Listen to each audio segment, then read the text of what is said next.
Alrighty guys, hi there. I am back with more ballet dancers and creating sketches for learning methods and basically trying to get really effective at sketches and proportions within a very short time. If you'd like to know more about these methods, please contact me and I can do a separate video specifically for the methods that I'm doing, and also check out the rest of my content to see how far I have actually came even within 3 to 6 months.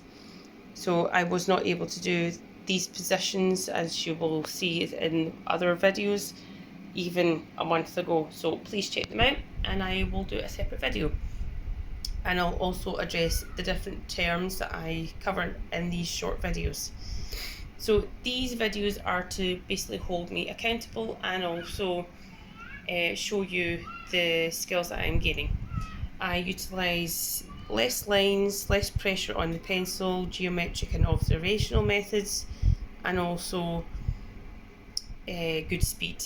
So yeah, really difficult positions I am trying to force myself to achieve, and I really hope that you can see the different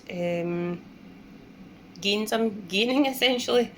Let me know and I shall get back to you. Thanks guys, bye.